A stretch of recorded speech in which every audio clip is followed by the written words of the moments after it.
Kicking up dust on a rick house floor. Charred oak whispers we can't ignore. Stories in the mash, fire in the grain. Raise up your glass, feel that bourbon flame. We're the bourbon legends, let the spirit flow. From the backwoods stills to tonight's big show. Every drop a story, every sip that's drowned. We're bourbon legends, let's throw it down. Let's throw it down. From Kentucky hills to the neon lights, we're talking small batch days and whiskey nights.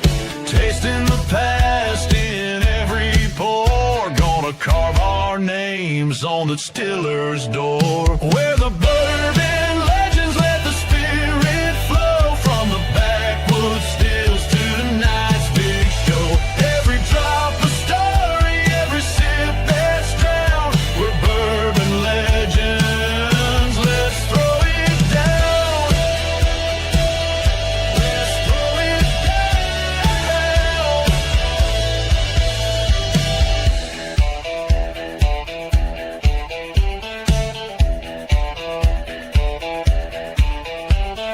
Raise 'em high, feel the fire. Clinking glasses, lifting higher. One more toast to the ones before and the legends we're making forevermore. We're the bourbon legends, let the spirit flow. From the rick house walls to your front row. Every drop a story, every sip a crown. We're bourbon legends, come gather round.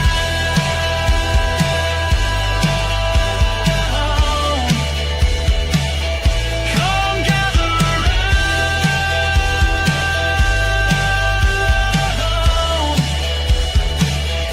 Come gather round.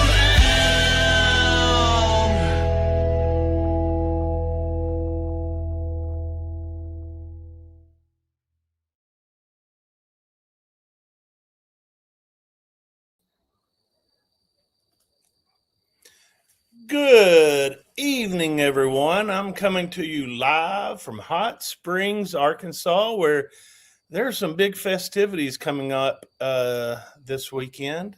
I don't know if anybody knows anything about the Kentucky Derby.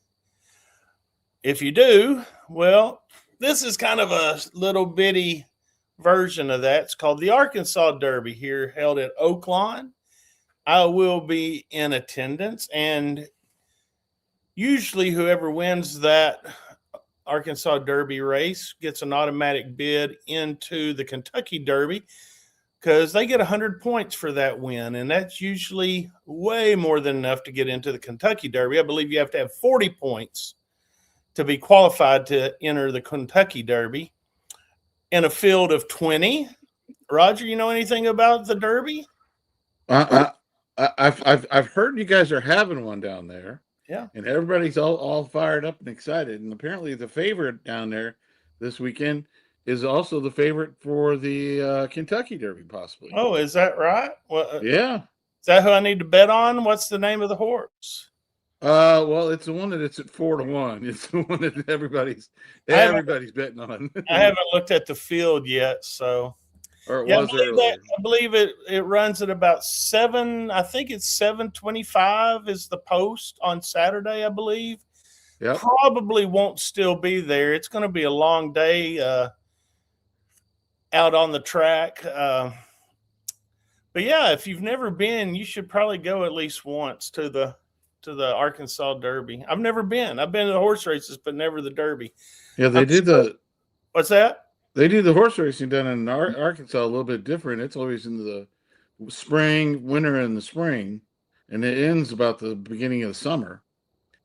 They stop racing down there, and then they show races from other places. But it's a big facility. Well, it goes, I believe, from December until May. Yeah. So, yeah. That's over in your neck of the woods, Will. It is in my neck of woods. I heard the favorite is 50-cent corned beef sandwich. Is what I heard. But that only happened on opening day. Is that also on Derby Day? I thought it was Derby Day. Maybe Oh. not, but I mean, if it is, good luck. There are going to be some long lines, I guarantee you, to the corned beef sandwich or the Reuben sandwiches and the bathrooms. That's right. I hope they brought in a lot of porta pots for the infield, which I bet they I've got did. seats, so I'll be okay. But hey, there was something else big that happened today. Does anybody know what happened today? What today is? What is today? Is it like, what's it related to? Sports. Sports. It's the opening day of baseball season. That's right. That was yesterday. Well, it was a soft opening yesterday. Oh, okay. Oh, okay. Today was a hard game. I'm going to try to do this here. I forgot to put my earbuds in. Let me see if that'll help. Uh-oh. Arkansas Liquor said it was the Rocktown release. Yeah, well, hey, there's also something big. If you are an Arkansas Razorback fan or an Arizona fan, they're going to be playing in about 45 minutes. Oh, we got to make this quick then. Yeah, Sweet 16. Yeah, so let's get right to it then. Heck, let's go into, oh my goodness, what do I have going on here? Oh, boy. There we go. There we go. That's a little better. Okay, Bullet is coming out with a very new and interesting release. Mesquite smoked barley instead of rye. So it's just corn and barley. Huh. Interesting. Yeah, I don't know if that's going to be like a peated flavor or what. I mean, well, I bet it is, since they're smoking the barley. It says here it's going to have a smoky barbecue style profile without being a flavored whiskey. I don't know. That's one of those for $50. You know, it's almost worth trying just to see. And if you don't like it, give it away. Take it to a bottle share or something. Well, old fashions. Yeah, that's what I think it's designed for, is old fashions, or get the ketchup out and split it 50-50 and make barbecue sauce. That sounds good too. You wouldn't even have to throw it on a smoker to make barbecue. Use that. Watch when you light that fire. Yeah, use that mesquite flavor on it. Oh my goodness. Yeah, I haven't seen that in the stores. I'm not sure when that's dropped or if it is dropped yet or when it's going to drop. But Tracy said it's already in Georgia. So okay. Well, Tracy, you need to get it and try it and tell us what you think of that. Well, it's their own distillant too. That's the other thing. They've been distilling long enough. This is their own distillant that they finally releasing all the projects that they put together and did, and so it might be interesting. It may be interesting. All right, I'm going to try to do the next one. I've got a feeling y'all are not going to be on here either. Yep, I was right. I'll bring you back. I'll bring you back in. I didn't have time to set this thing up today because my computer didn't get charged, but that's okay. Here we go with the Daniel Weller, this year's 94 proof 10-year, 550 smackarolas. I'll buy that sucker if I win the Arkansas Derby for $550. You think you'll be able to find it? It's used in Yeah, I wouldn't be able to find it anyway, but yeah, not for 550. So where did we have to sleep all night to get this? Oh, but it isn't. Maybe it's not one of those bottles. They're using spelt in this instead of wheat. Which, guess what spelt is? It's just a kind of wheat. Just wheat with a fancy name. That's right. I actually know somebody that made donuts once, and they used spelt in it. So interesting. We might know a few people that do that. I love their the focus is on showcasing grain flavor rather than barrel tricks. Sounds like a marketing ploy. Yeah, I guess all the wheated whiskeys are now going to start using spelt, so they don't have to rely on those barrel tricks. I'm glad that they're not doing barrel tricks because tricks are for kids. Yeah, that's right. Hey, James Morgan is right though. They said in the comment it's a nice looking bottle. It is a nice looking bottle. Look at that topper on it. That topper looks like something you could knock somebody out with. You know, why does everybody immediately think they're going to take the topper off a bottle and hit somebody and knock them out with it? I mean, what else are you going to do with it? Yeah, good point. Good point. You're at a bar. Yeah, why not? Smoke Eye Hill, you can take the top off of that. Baker's 7 or a 13, you can take the top off that and beat somebody with it. Moving right along and talking about the NCAA tournament. I don't know if you guys saw that or not, but Evan Williams, they've got a marketing ploy out now, and they are going to do collegiate basketball teams on their bottles. But guess what? Florida's not in the tournament anymore. No, they're not. South Carolina never was. No. And I guess there's a big contingent in South Carolina for Evan Williams. I don't know. Syracuse. I can see Alabama being on there. But Stanford? Or no? No, that's Syracuse, the orange, big orange. Yeah, I don't quite understand. That's the only bottles that I'm aware of that they're actually going to put out is Alabama, Syracuse. I can't read the middle one. And then Florida and the Gamecocks. That would be Georgia. Is the middle one Georgia? Yeah. No. So how the hell did Syracuse get in there? Oh, no, that's TCU. That's the Horny Frogs. Okay. Horn Frogs. Yeah. Those are pretty bottles too with that wax, but I mean. Hey, Evan. Arkansas Liquor says take my money, Evan Williams. They're in. Okay. Well, you know, this is just my personal thinking on it. I think they should have waited until there was a national champion, and then they should have just did the bottle with the national champion. Yeah, I mean that would be good too. Well, I'm not in their marketing though, so. Well, my question to all of our people out there: how many got a Heaven Hill 22 bottle today, or was it yesterday? It was the day before. Well, they did it on Saturday, but I thought it was on Tuesday. Oh, that's right. It was Tuesday. They did them again. I just wondered if anybody got a Heaven Hill 22 bottle yet. I do not. And I probably won't either. No, I probably won't be going up there and sleeping overnight and camping by the porta potties. No, I don't think I will.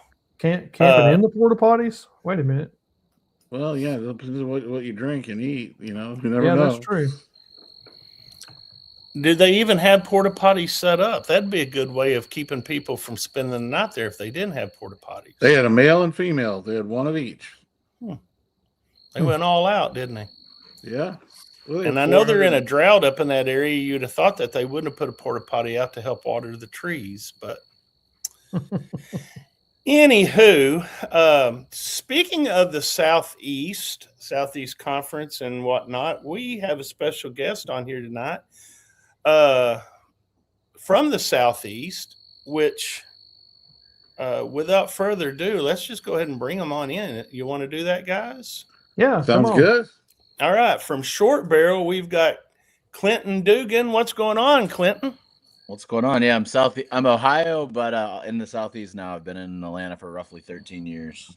So you're like Roger. You're a damn Yankee. Yeah, something like that. You know the difference, right? I don't, but tell me your version. Well, a Yankee is just somebody from the north that comes to the South and visits and then goes back home. A damn Yankee comes down and never leaves. Yeah, see, I was living in Cleveland. It was snowing. My windows were flexing, and I got a job offer in Atlanta, and it sounded really good. So I up and left within 2 weeks. I just didn't leave. I have a wife, a daughter, a dog, a bourbon company. I got a lot of really cool things going on down here that probably wouldn't happen in Cleveland. So it was good. Well, sounds like a good fit. It all worked out. There's nothing wrong with the South. I mean, besides the summers. Humidity sucks. Yeah. Well, it's beautiful out here right now. It was 92 degrees today here in central Arkansas, but it is very comfortable right now out here. I will say it definitely ages some pretty good whiskey with us having all 4 seasons here in Atlanta. We've had some pretty crazy summers, but it definitely does its thing. Yeah, that's the thing. I mean, you go on farther south there, and you got Detling. That's Yeah, in you the got 13. Yeah, you got deep 13. south. 13 colonies in your area. Yeah, they're about 3 hours south of us. They have the humidity and everything that we don't constantly get, and we definitely get humid days, but they stay pretty humid down there. So their aging environment's way different than ours. Seth over at Detling, his is a whole different animal. Yeah. And you also have Crittenden's down in Keelan, Mississippi. That's right on the Gulf, like with Detling. I mean, Mm-hmm. they're right on the Gulf, pretty Yeah, that's much. tough. Yeah, that's tough down Well, there. Clinton, why don't you kind of introduce yourself and tell everybody what you do and how you kind of got started and everything like that, and then we'll just jump into the questions. Yeah, so Clinton Dugan, one of the co-founders, master blender, Short Barrel Bourbon. I didn't start Old Fourth Distillery, but have a second brand, Old Fourth Distillery. We acquired them 3 years ago. We're based in Norcross, Georgia, roughly about 20 or so minutes outside town. We have a very interesting story. 2015, we started as a barrel picking group when you could go to Knob Creek and get 16 barrels in a day if you wanted, and go to Rose's and buy all 10 recipes, because why not? So for about 5 years, we traveled with our friend's liquor store, did about 350 different barrel picks, did some really, really, really cool ones. And then 2020 happened to be in a bar in downtown Louisville. Sunday fun day. We actually had a little bit too many bourbons, met a barrel broker, and bought 6 barrels of whiskey, and thought it'd be a good idea to start Short Barrel as the brand. Took about 9 months to launch. So if you can imagine launching a bourbon brand when COVID was raging in 21, was completely different. Worked out very well. Those first 6 barrels that we thought we would hold on to forever sold out in about 3 days, and we have been putting out whiskey ever since then, slowly, methodically, and having a lot of fun, and talking here today. Nice. That's a great story. How you just kind of fell in your lap, huh? Yeah, I'm not a chemist. I didn't go to school for this. I have a marketing degree from Kent State University. That's why our marketing is halfway decent, I like to say sometimes. And one thing with us is I have a digital background. So my background is actually digital marketing. I have 15 years working for agencies and big brands and other stuff and everything else. So I'm just a whiskey nerd at heart that I have what I think a halfway decent palate, because a lot of people have been enjoying what we've put out, and we're still running this thing as hard as we can, but all in all the right ways. I'm actually having the toasted. I believe it's at the 4 grain. I didn't bring the 4 grain toasted. I didn't bring the bottle out with me, but it's very good. And I know you guys did a lot with the bee's knees. What are you up to now? Is it 5 bee's knees? Yeah, we did number 5 this year. We're on single barrels right now. We just launched the After Swarm, so it's kind of the rye version of the bees. So they all follow the same process. So we work with beekeepers in every state. We distribute in. I don't know how long that's going to last, because it's starting to get pretty painful on us. We've already filled 230 honey barrels this year alone. Wow. But yeah, so we barrel age honey. We work with local beekeepers, so it's not just cheap synthetic grade C, grade D honey. We're actually working with local beekeepers in every single state, and we barrel age that honey. It goes into used barrels and new barrels, so we have 2 different ways that we do it.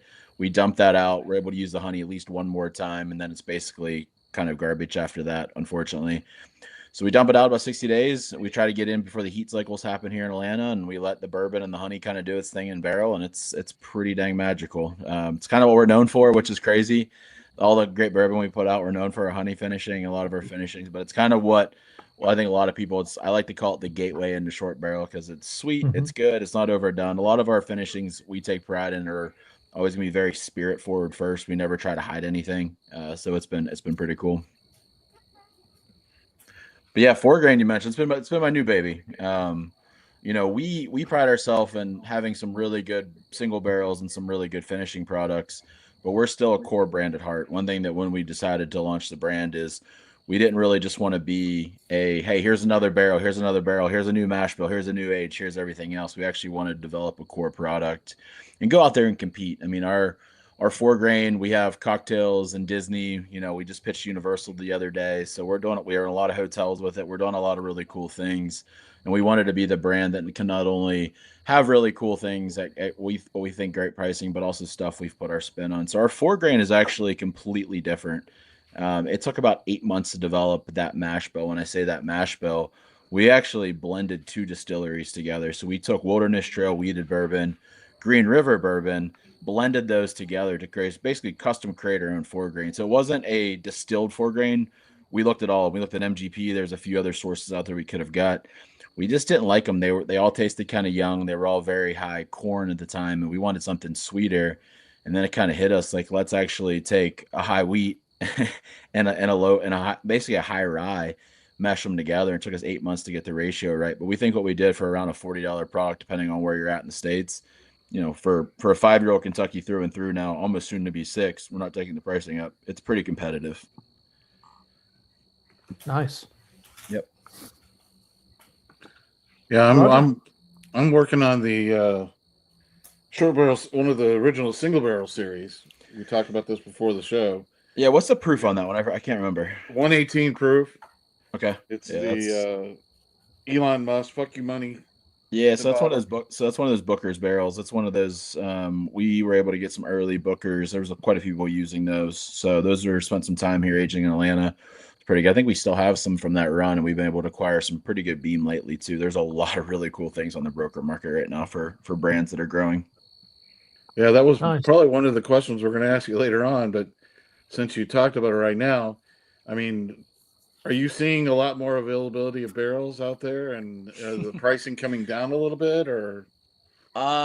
Yeah, this is kind of it's a fun talking point. I think I get a text from a broker. I'm sure someone's texting me right now about barrels for sale today. Yeah, it's actually interesting.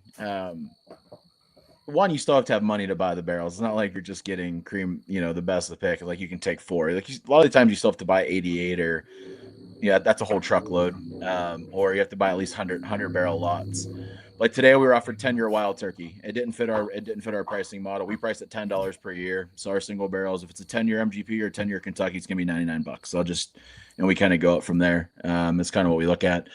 But there's so many things out there that we actually are being selective now. We're getting thrown so many 8, 9, 10-year-old bourbons, and there's so much 4 to 6-year-old stuff out there that sometimes it's cheaper than new make bourbon right now. I won't go into specifics because I don't really want to get anybody in trouble and whatnot on pricing. But there's a lot of times you can get well-aged bourbon for almost new make pricing, which is unheard of. I mean, when we first, just put the context, when we first started, we were buying 3-year whiskey. Our first toasted product was 3 years.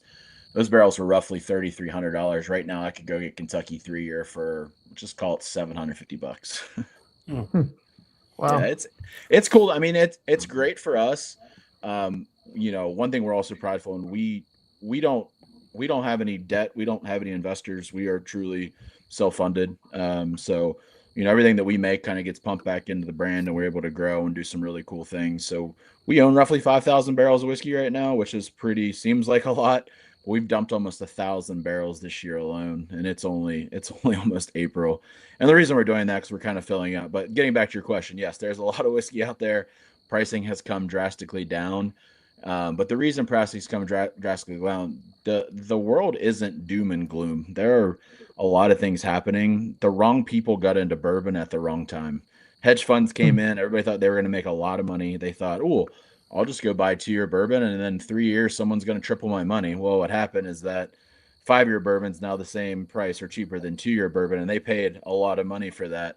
That's kind of what's wrong right now, is there's all these distilleries that were actually out there producing and selling and doing everything. Well, there's no one to buy it. So it's kind of created this weird glut in the market where there's so much whiskey and there's really no NDPs coming in. Or take Bullet, for example. Bullet used MGP and a bunch of stuff forever. Now they have their own mash bill. Well, Bullet was probably a 40 to 60,000 barrel brand for MGP for the longest time. Those don't exist anymore. So that's why pricing's had to come down so much. Yeah, it's interesting to watch as this kind of flows through, because there's still people out there buying, and they're interested in finding something unique, something different with the bottles. And I know you guys, that's going to be the hardest part, I think, with the trend for anybody, is keeping up with what's going to be the most popular, finishing product, or the next craze. What do you think that looks like right now? So, I mean, I think a lot of stuff is just being very transparent about kind of like what you're doing and what you're doing with it. We're not getting out of our lane. I'm not, chasing crazy finishes and all these other things. I mean, I have an orange wine finish coming out that I'm really excited about in May. It's been finished for about a year. It's not VDN. It's an actual orange wine barrel. If anybody wants to nerd about orange wine, let me know, because I can talk a lot about it too. But we're looking at very interesting things. When I say interesting, I'm playing in a little bit lower proof range. I'm not chasing Penelope down in their proofs, but we're finding things that have aged in Atlanta for the past 3 years. They're a little bit on the tannic side. Probably went too far into the wood. Have pushed a lot of different things. Have kind of got a little interesting.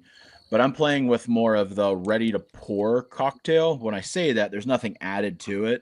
But a lot of times when you use these sweet wine barrels and stuff that still have stuff in the wood, the proof will naturally drop because of the sugars. So we're looking at like a 98 to 102 for the summer in these orange wine barrels. But when you taste it and smell it, you're like, all I need to do is go get a dried orange and a cherry, and I'm set in an orange. Like, that's all we're trying to do, having some of these natural cocktail influences. And I think we're going to somewhere be, and that's all 7, 8, and 9-year-old bourbon, but I think we're going to be at like $59.99 on the shelf or something like that. So we're really looking at very unique things, but not stretching finishing to where it's kind of hard for us to do. And I say it's hard, 3 years ago, if I was buying finishing barrels, I was buying 4, 8 at the time. Now I'm buying 88, which is crazy. Like, we just had a really successful launch of our Apple Brandy series, and it's been really interesting. The first run we did was 16 barrels.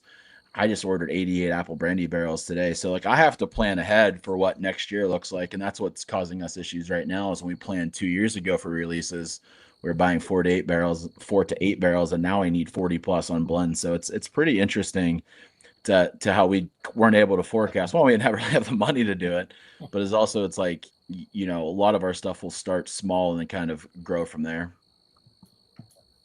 Yeah, I know go ahead, Craig.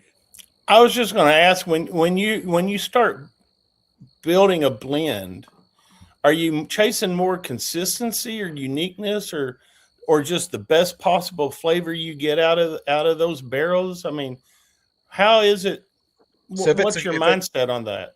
If it's a core product, so if it's our toasted, if it's our 4 grain, if it's our rye, those are going to be for consistencies. We know a lot of barrels those came from. A lot of times we'll blend 3, 4, 5 batches almost together. We'll do 60 barrel blends, and then basically segment those out to 15 to 20 for bottling. So we know for a fact, if a batch needs 5 releases, we know at least 5 in a row are be consistent. And we've got pretty good at our consistency across those. Our toasteds are a little bit harder one to keep control over, because the toasting times in Atlanta can change drastically. But we basically have a 1,200 gallon tank that has all times. So when a toasted batch comes out, we're basically adding toasted right on top of that. So we kind of Solera age our toasted in a large vat to keep it consistent across. And rye is pretty much the same way, but our rye product's going to change here pretty soon too, and go straight Kentucky rye rather than relying on MGP. But yeah, finishing's all over the place. Like, there's so many times people are like, well, that blend's really awesome, can you do it again? Nope.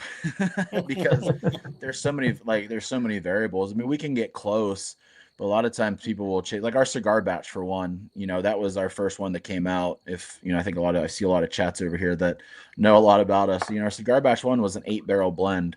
Well, batch 3 that we did 3 different releases, each one of those was 20 barrel batches. So to keep consistency, I can get some of the same profiles, but consistency will be harder for us. But I think as they go, the batches should actually get better. One, I'm learning, the barrels are learning, and we're just be able to put a lot better liquid into the finishing. Like a lot of the bees knees next year, I think the youngest stuff so far we've put in bees knees so far has been 7-year, 8-month-old stuff. So I mean, there's gonna be some 10-year stuff mixed in the bees next year, just because not every barrel is a single barrel. Stuff has to go somewhere, and we're just trying to make it the best product we can, and that's really where it goes into finishing. Now our double oaks, stuff that I saw some double oak comments pop up there. That's one of the products that we're learning a lot of. I'm playing with a lot of different wood right now. I just ordered Char 5s from Kelvin today, which do a really unique maltiness here in the South. I'm playing around with different. We have some Chinapin oak coming in that I'm very excited about. Those should show up on Tuesday. So we're just really starting to get kind of deep into, kind of the wood segmentation of how it ages, and that's just, it's kind of just being an experimenter right now and seeing where that takes us. Oh, that's very cool because that's Sorry, I'm going very technical and nerd on you guys right No, now. we love that's it. what we No, want. Yeah. we like that. We like that. Yeah, absolutely. Yeah, this is the fun part about my. It's so funny. I'll go stand in our warehouse, and I'll just stare at the barrels for an hour and be like, "All right, that sounds good," and then I'll start talking to our warehouse team. It's kind of funny. I hate to say the barrels don't talk to me, but sometimes you can stare at them long enough, you at least get some ideas when you're staring at just giant. We have 1,300 barrels in Atlanta, so we're able to do a lot pretty quickly when it comes down to it. So it's pretty cool. And Yeah. I blend from about 9 to 11 each day. People think, oh, that sounds really fun. Bourbon at 9 a.m. Trust me, it sounds way cooler than it is some morning. But that's kind of when our palates are most fresh. Sam, who's my assistant blender, him and I kind of really nerd out. And then the rest of the day is really kind of just spent with customers and stuff too. So it's really cool. Yeah, I know you Sounds mentioned pretty fun. earlier with Old Fourth being part of the picture now. Are you utilizing? Are you doing actually any distilling with them still with that? So we distill. Yeah, we don't distill on site. We use contract distilling. There's a distillery here in Atlanta called Distillery Modern Art. They're full Vendome, beautiful stills facility, everything else. We actually go over there, distill our vodka and gin. The bourbon under Old Fourth was MGP and still is, but it's 100% aged here in Atlanta. So they were bringing down tankers and totes and everything and filling barrels. But when we took over the brand, we immediately started distilling. So, our oldest whiskey that we've made turns 3 next month. And these are Kelvin barrels, so they're toasted and charred. I opened one the other day. I was like, that's drinking close to 5 years right now in terms of a scale where it is. It still has a little bit of youthfulness that I don't love. But we have almost 300 barrels of whiskey that we've made. I'm really excited to get those out and some stuff we've done. It's a 70-25-5 mash bill. So we're pretty excited to get away from a little bit of stuff that we usually use with 70-21-9 and yada, yada, yada. So we'll see where they go. So April next year, Short Barrel will have its first ever distilled in Georgia product. So we're really, really, really excited about that one. Oh, nice. So talking about that, you've talked about a lot of different blending and the things that you do there. Do you feel that there's a stigma around source whiskey, and what do people get completely wrong about it? What do you think? Are there brands that deserve the stigma or not? I mean, there are brands that I think should, brands that hide behind NDAs and are trying to charge way too much money. I think that's the unique part where I don't enjoy the sourcing game. Look, we're all buying the same barrels. We're probably talking to the same brokers. We probably know all the same people. And it's really just, kind of where you want to take it. There's still plenty of whiskey. There's still plenty of room in this game for anybody to come on. But sourcing has no issues. Like, you guys were talking about the mesquite malt from Bullet. Mhm. Bullet was basically an MGP company without being MGP for 10 years, something like that. Yeah.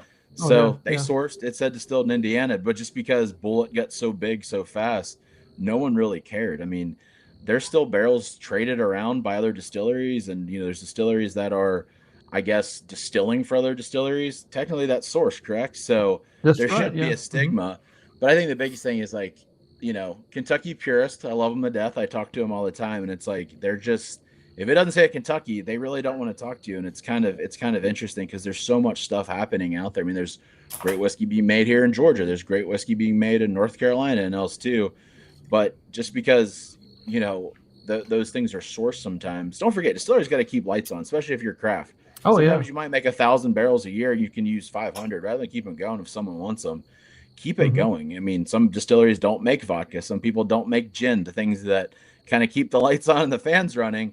A lot of those don't do that. So you got to think of the source game too, where, if you got stills running, you got staff and production and people want it, let it keep sourcing. And I'm all for sourcing. We will continue to source even the stuff that we've made. We've made a lot of whiskey at Green River and Whiskey House in Kentucky. So we'll have Kentucky products too, but I'm all for it. We will continue to source. Our single barrel program at all times will probably still be sourced whiskey.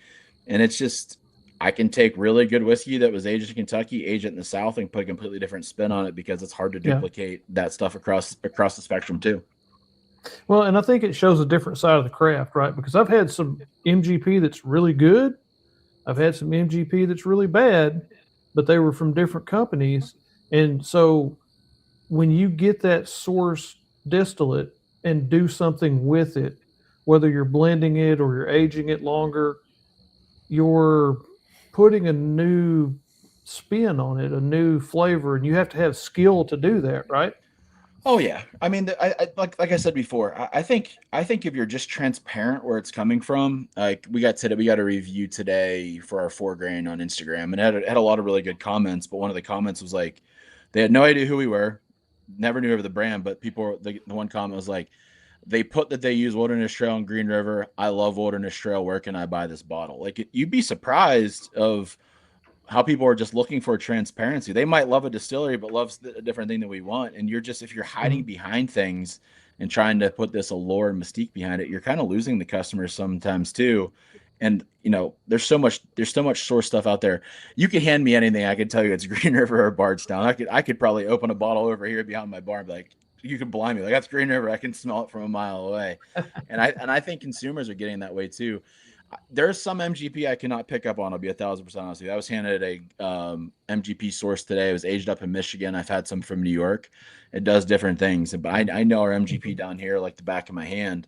But I'll agree with you. MGP is one, depending where it's aged, it unlocks a really weird fruit note and like everything else, which is super simple. I love MGP, and I think it's one of those things where I think during COVID, MGP was not easy to get, but so many people had it, and all of a sudden you were paying $120 for 4-year-old MGP, and I think it burned a lot of people where they just got angry at MGP because they kind of knew what it was after a while, and they're like, dang, I just paid $120 for that when old Bullet over here, old Classic, is $29.99 right there.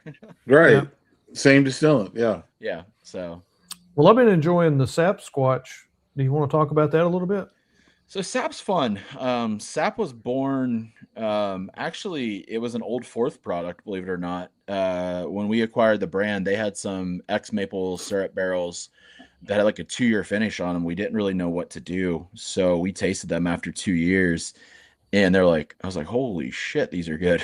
But we didn't have a bunch of them.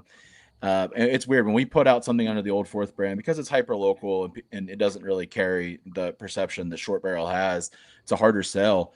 So we said, hey, people love this thing. Let's kind of roll the same thing over to the Short Barrel brand. And it just kind of took off. So Sap's a little bit different. So people will hear, hey, maple syrup, it's going to be sweet.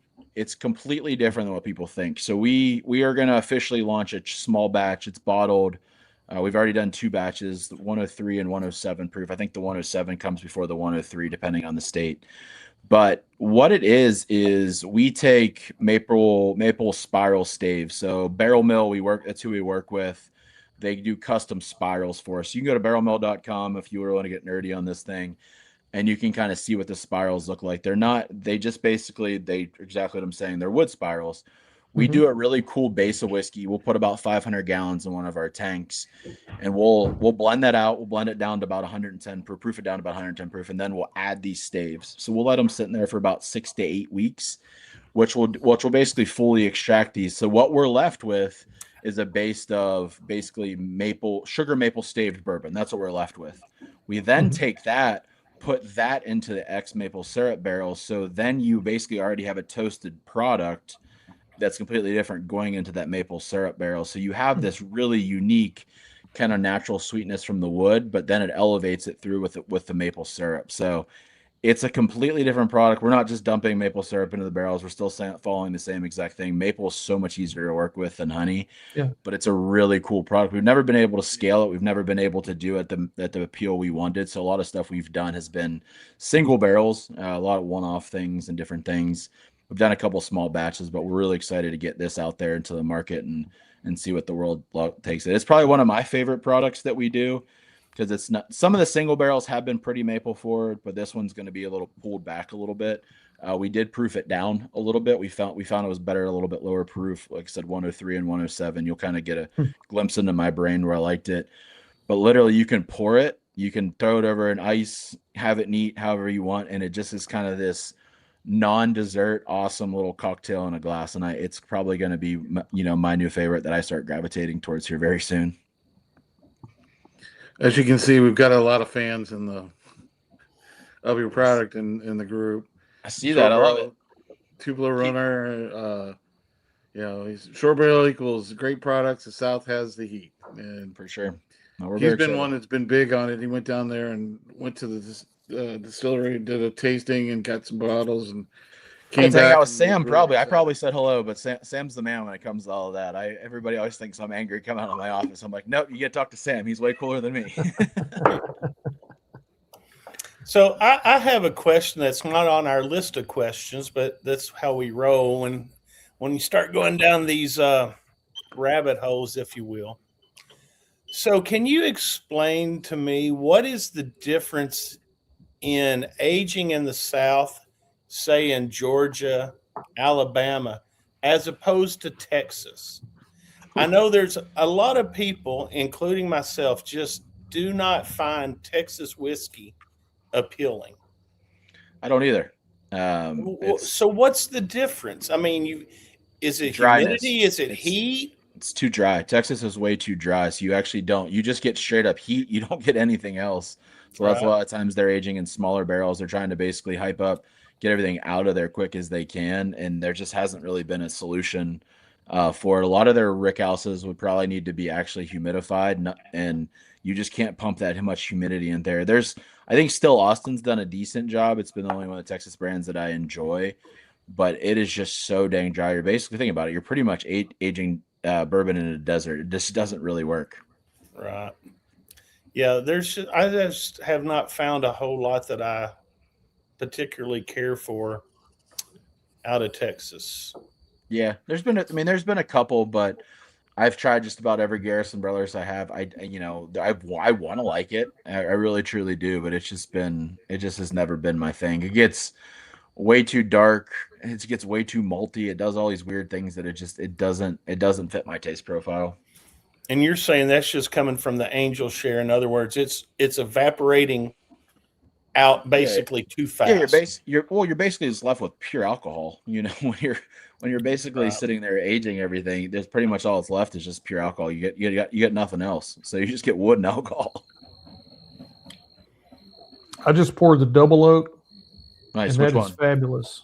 It's What- what- a it's a single or batch SBS Okay. is what Yeah, it says. it's one of the first ones we've. Is actually it's probably a 5. It's probably an SB5. What's the Oh, proof maybe on it is B5. Yeah, 118 proof. 18. Yeah, that's the newest batch. Those have been killer. SB4 won a bunch of awards. I think 5's a little bit better. We didn't submit 5 for awards, but we do our double oak a little bit different. And I'm just being transparent so everybody kind of knows what's going on. When we do our batches, you'll hear me talk about stainless steel a lot.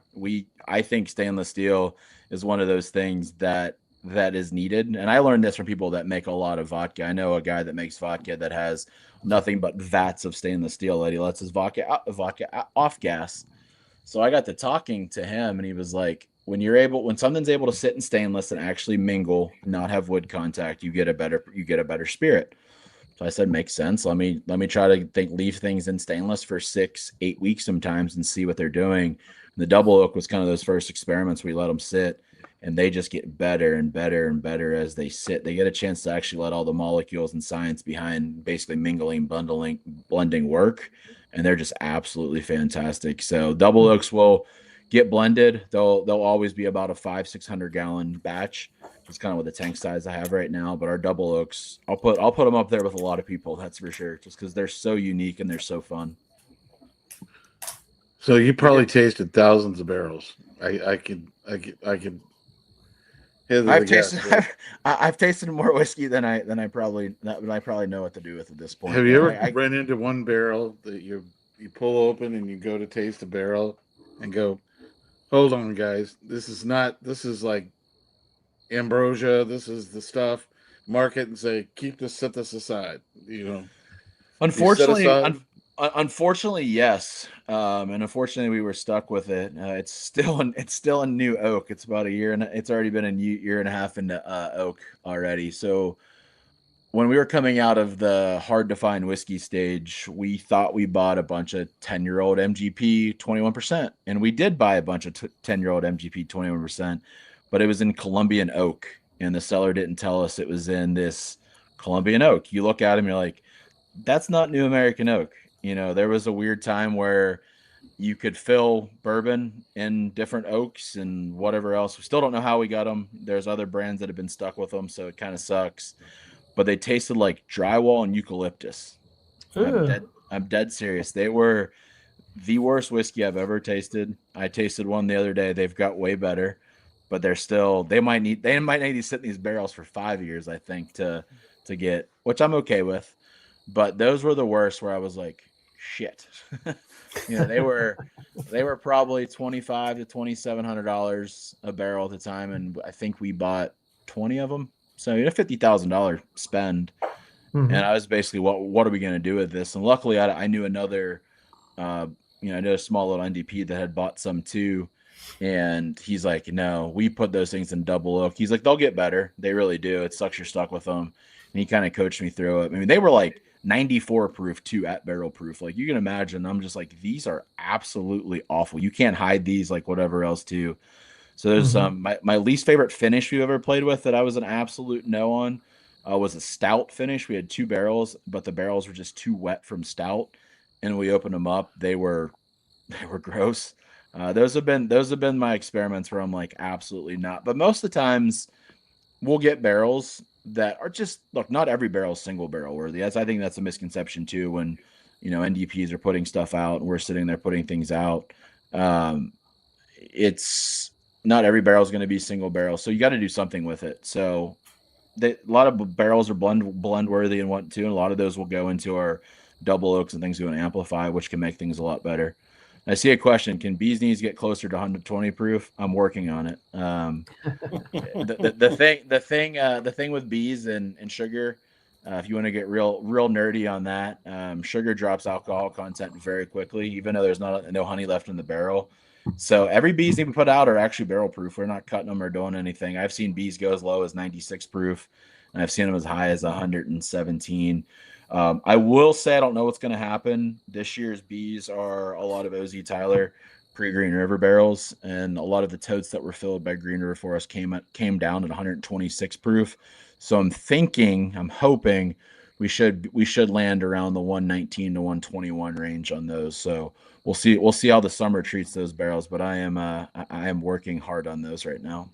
We've got a lot of bees knees fans in our group. Everybody's really enjoyed those a lot. They're really happy to see new bees knees coming out. If anybody needs a bees single barrel, we have a few. I did bundle it with I did bundle it on the website. There is a Blender Select. It is one of my favorite barrels that I tasted, and I partnered it up with a white port finish rye I did under the Old Fourth brand. It's really, really, really, really good. All the bottles are signed by me. So if anybody is looking for a single barrel bees that I put my stamp of approval on, it's on our website right now.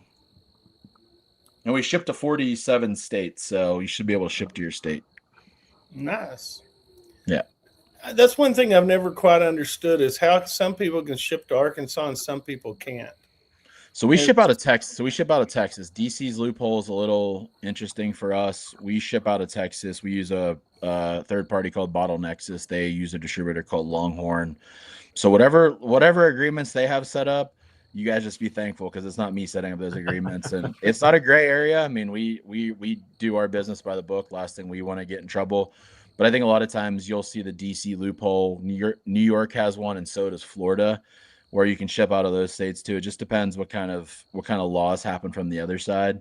But Texas is running quick, fast, in a hurry, and Texas has been around for a long time with shipping. I'm still worried about the DC loophole I won't ever talk about politics ever, but that loophole can change very quickly, and DC shipping can be shut down. So we've done a lot with Sealbox and others that run out of DC. I'm just so worried that something can change and all of a sudden everybody's scattering. So we love our partners in Texas. They are fantastic.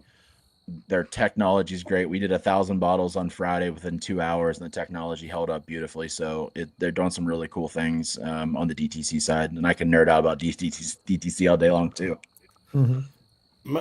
It worked out much better than Russell's when they dropped theirs, huh? Yeah, I don't know. I don't know how they messed up that one. I think they probably tried to crash their site. The servers weren't ready. Please talk a little bit more about Apple Brandy bottles just released. So Apple Brandy is an interesting one. If everybody remembers when the first government shutdown happened, TTB shut down too. TTB is open right now. Unfortunately, TSA is not. I have to deal with that in the morning. But it was one of those things that was meant to release in the fall, and the labels didn't work. And all it is we got some really good Leard's Apple Brandy's barrel that were fresh dumped. So they still had some Apple Brandy floating around in the staves in the bottom. We put some 7-year-old MGP in there and let them go in a really hot part of our warehouse for a year, and proof skyrocketed up for them. I've seen those high as 126, and they're just a really, really, really, really great finish bourbon. I'm very excited about those, and we're going to keep the Orchard Cask series. That was the release number 1. Going with that, I have some samples of some peach brandy barrels coming and a few other things I'm looking to. So I'm looking forward to kind of the Orchard series. But apple brandy was cool. I think the label, for the first time, the label, everybody shopped it like a wine label, which is really interesting. It's a really, really pretty label in person too. And that we just couldn't get it out fast enough. I put it on social media, and our distributors didn't pick it up fast enough. So it created all this other hype around it. I got a question. When Craig soloed you, I just noticed that your shirt, Short Barrel, is written like normal, and on your hat, it's backwards. What's going on with that? So I have a selfie hat. Actually, Short Barrel is actually backwards on my hat, and this is not. Yeah. We have we hired some. We have some really awesome salespeople that are 23, 24, and 26 years old. They're like, we need some selfie hats. I was like, I'm only 40. What's a selfie hat? So technically, Short Barrel is actually backwards. So you take a selfie, it shows up. Okay. But then All but then the bourbon shows up as Nurbub. Yeah. So it's the bourbon's actually correct, and Short Barrel is actually backwards, which is interesting. Yeah. I had to ask because I'm older than 40, and I had no idea what that was. Yeah. So all this about. is actually the right way, and it's coming up backwards, which is really interesting. I noticed that earlier too. Yeah, you have to hit the mirroring effect on your screen. That gets into all those details. Yeah, whatever my MacBook's going in front of me, I'm good. There's been quite a few questions in the chat, Craig. I don't know if you want to catch any of those or. Yeah, I'm going through here. Kenneth wants to know: is there any more El Jefe? Is that Jefe? Jefe? No, Jefe. No, and it's a product that I didn't want to kill off. It was just so hard to sell a tequila finished whiskey, believe it or not. I mean, everybody kind of got into it last year. We killed it off last year. I tried to do it for 3 years. It just sat and didn't work. And I'm not saying we won't bring it back. I'm probably going to have some distillery and online stuff, but for distribution, no, it was too hard. It was one of those ones where you had to try it to buy it. And I think most people that tried it liked it, but it had to be ones that we had to actually get you to try. And at the $60 to $70 price point, it just didn't work. I didn't want to kill it though. I promise. It was one of those good ones. Austin wants to know: is there any Heaven Hill 13 barrels on the horizon? If you're in Kentucky, Kroger just picked one. So there's a few still floating around out there. My goal is the ones that we have available, I'm going to let them run till they turn 15 years old. That's my plan right now. They're in a very cool part. They're tucked against a wall. They've lost very little. Proofs have stayed, but I really want to have a 15-year-old Heaven Hill product. We're about a year and a half from that right now, so I'm just going to let them keep going. Heaven Hill is still very hard to get. It's one of those, it doesn't pop up a lot, so we've actually been offered 0 Heaven Hill of any age.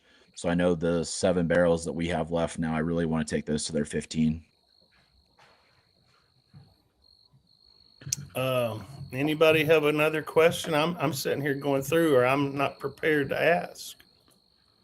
No, the big thing I think that a lot of people are looking for. What's some of the? You have any hint to some of the new products you have coming out in the near future, or project you're looking to do in the near future? If things work, because I'm always doing experiments. We talked about the cocktail stuff. We were able to get a lot of the High West old-fashioned barrels that they barrel aged in and put our own Boo-Rye spin on our own. I'm really excited about that.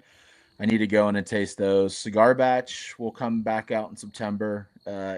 We needed to let Cigar Batch kind of catch up. What else do we do? Everybody's asking me to do a rye version of the maple. I've started to kind of game plan in my brain how that could work. Playing around with a lot of oak, a lot of different char levels. What else do we have right now? We did, again, these are experiments. I have no idea if they're going to work. So if they don't come out, that means they didn't work. We have some elderflower liqueur rye that we put some rye, 10-year rye into, and I'm really excited about. Those are showing really well. So Now, you kind of see we're explain that one a little bit. Elderflower. So that's the flower of the elderberries before it makes into a berry. A lot of people use it in pancakes. I know that Yep. elderflower pancakes. So how do you put that in whiskey? So it was a liqueur. So whoever barrel aged this Oh. before us, they were Oh, doing a I got liqueur. you. Yeah, so it was a liqueur barrel. So we're excited about those. And really just looking at our single barrel program as a whole. I mean, very transparently in the market, everybody thinks single barrels are fantastic for stores and groups. And while they're great, a lot of stores have been shying away, even though they know they can sell our barrels and do some stuff too. Single barrels cash flow a business, especially little small stores. They need cash flow. And if they're sitting on a $15,000 barrel and it's not moving, they don't have any inventory. They don't have any room to buy others. So it's not just us. The barrel markets are slowing down. We're okay with that. We're actually helping some stores coach through. Like, we have new qualifications as a brand, even though we're small. We ask store owners, do you have social media? Hopefully they say yes. Do you have a picking team that's helping you do this? Hopefully they say yes. Do you have the ability to at least move half a barrel? We hope they say yes. We don't want a store to feel like their customers are not necessarily pressuring them to bring in a single barrel. We want to make sure it's something they're very proud of. So we look at single barrels completely different. I saw some OZ Tyler floating around. We have tons of those. Those will never go away. We'll have OZ Tyler till I might have OZ Tyler in my blood at this point, which is really cool. We actually, one thing I am really excited about, we have a lot of American light whiskey. I am not the biggest American light whiskey fan, to be 1,000% honest, but we have 40 some barrels of 21-year-old MGP ALW. And one thing I'm really excited about, we have some of the first ever OZ Tyler pre-Green River. You guys will hear me say that a long time. American light that's 8.5 years old, and they're all hazmat, and they're all just freaking delicious because they all went back into OZ Tyler Kelvin barrels. Every one we've opened so far is just absolutely insane. Those have been started to select and will come out in May. I really wanted the hazmat trend to die this year. I really, truly did. But it seems like it's going to stick around for a little bit on our side. Oh, not one of my favorite things, but in our group, there's a lot of fans of grabbing, that 140, 150 plus. Whew. I've had too much of it at 9:30 in the morning, so the heartburn gets real fast. Yeah, it catches up with you quick. Yeah, I mean, it's one of those things. Like, I pass on a lot. We get offered a lot of stuff. We pass on a lot of MGP light whiskey all the time. I just don't love the 99.1 mash bill. Super sweet. I think MGP does a great job at it, but I think it gets really good around 15 to 21. These 8 years are 91.9, so they have a little bit more body to them. And the fact they went back into an OZ Tyler barrel, these Kelvin barrels, they are dark. They drink more like an OZ Tyler bourbon than American whiskey. So you get a lot of the cherries, you get a lot of the big bomb flavors that everybody goes for. So I'm very excited about those. We don't own a lot. There wasn't a lot available, and we tried to buy as much as we could. And a lot of people start hammering those. So we have roughly 50 of them, and there hasn't been a single barrel that I'm like, that's not single barrel worthy. So you'll start seeing those pop up. We'll probably hit TTB probably about a week or so. So if you all follow Coming Whiskey, you'll see the label. But I know a few of those have been selected. We'll have a couple of those online. I've already told the sales team they can't have all of them. I need some for the internet. But we're really excited about that project. But we'll kind of see, and just playing around. If anybody, I saw some comments over here about some different wood species and different finishing stuff. There's a lot out there. But if I can't prove provenance on a finishing barrel, I won't use it. You see these peanut butter and jelly finishes and all these other things that don't actually exist. That, look, everybody has a place out there for everything. But if I can't actually get a source of where something's coming, like the apple brandy, there's a lot of apple brandies out there, but these things say Lyriads on them. I know where they're coming from. So it's one of those things. If I can't tell you what's in it, we're not going to mess around with it. Mm-hmm. So Priscilla LeBlanc had a question, and this ties into one of the questions we were going to ask. She asked, what's the cost to start one's own distillery? And then talk about the business side. So what's been the toughest part of running a whiskey brand? We started with 32,000 when we bought our first six barrels. I think to do it right now, you need a couple million. Just, it's more marketing more than liquid. There's a lot of noise in there, and you got to have something to go out and create, and you got to kind of understand. And go out and do the things. We just started really marketing this year, which was really cool. I wouldn't advise anybody to do this right now. Let it kind of shake out and see where the world's going to going. Mm-hmm. The business side of it has been extremely eye-opening and terrifying at the same time. We have 13 employees that we're now responsible for. We have to keep going, and that's something that I've managed throughout my career, but I've never been the owner and manager and make sure everybody's happy and go lucky and everything else. And it's something that I've had to work very hard on. But it's just the biggest thing on the business side for us is just knowing when to say no, and that's the biggest thing. Everybody was like, "Whoa, you're not in my state. I really wish you were here." And it's a blessing in disguise for us that we're only in 5 states, where we wanted to grow very quickly when we were up and coming, 23, 24, but we weren't ready. And a lot of other brands that are starting to kind of pull back and not do very well, they all grew so fast, so quickly. And it just didn't, now they're dealing with growing pains of how do I get bottles off the shelf? How do I get reorders? And there's so much demand for our product right now that we could probably go launch in 10 states and keep up. We're not going to, because we still like to be small. But that's been the biggest thing, is just knowing when to say no. Of can't chase the almighty dollar. A lot of people did it, and now the almighty dollar is not there. And you gotta be in for bourbon for the long haul. That's the biggest thing that I've had to learn. You got to be able to put the 5, 10, 15, 20 years in to be able to understand where it's going. And there's the reason the Russells and the Beam family and everybody's still out there, successful, is because they're doing what you have to do. And it's a lot of grunt work. That's the biggest thing in business too, is you still have to go out there on the bourbon side. And I heard Freddie Noe talk about it last weekend at the Beam conference. Beam's big thing, they're getting back in the car and they're going to go start shaking hands and educating and educating and educating and educating. I mean, there's 9 million people in Atlanta, and I guarantee you there's 8.8. I hope a couple 100,000 people know who we are now, but they have no idea who we are. So, if our own backyard doesn't know who we are, we still have our work to do. And that's the big thing, is you just got to have your blinders on and stay focused, because it can get very distracting very quickly. Yeah. Austin wants to know, and Kenneth backed it up, can you speak about the shortlist program and where it's headed in the future? It's gonna evolve a little bit, to be 1,000% honest with everybody here that's your shortlist member. It's still me behind the scenes running all the customer service and doing everything, and it's taxed me a little bit. We're not killing it by any means. It's just gonna evolve into more open access and a little bit different things. We're gonna drop the yearly. We're probably gonna come it down monthly, I think, just to make it a little bit easier on everybody. But it's not gonna change. We're still gonna do unique things, still have first access, but I think it's gonna be more around the cost structure more than anything, to kind of see where it's going. We would love to have more people in it.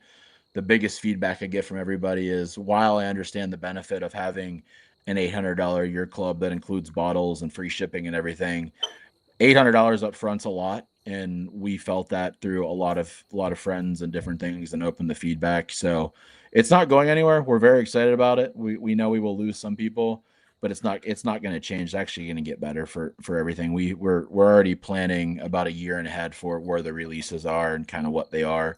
Quarterly's been hard for us. That's another thing. I'll be 1,000% honestly with you. Of all the stuff we're working on, coming up with a blend and a bottle and all these other things has been taxing on us, just with bottling and trying to fit in there, then trying to get it shipped out. It's been rough, but it's not going anywhere. I'm going to put out, I think we're going to sit down next week and really kind of finalize what shortlist looks like in July. And I think everybody's going to be very, very, very happy with where it's headed. And I think there's going to be a lot more shortlisters, but in the best way possible. Hopefully I answered that wasn't cryptic, because I just don't have the final answers yet. Austin's already said he's going to send his renewal in, so he's in no matter what. Austin, you're the man. I appreciate you. Well, Austin is the man. That's who sent me the samples, I believe. I just poured the Bee's Knees 3, so we're going to roll into that next.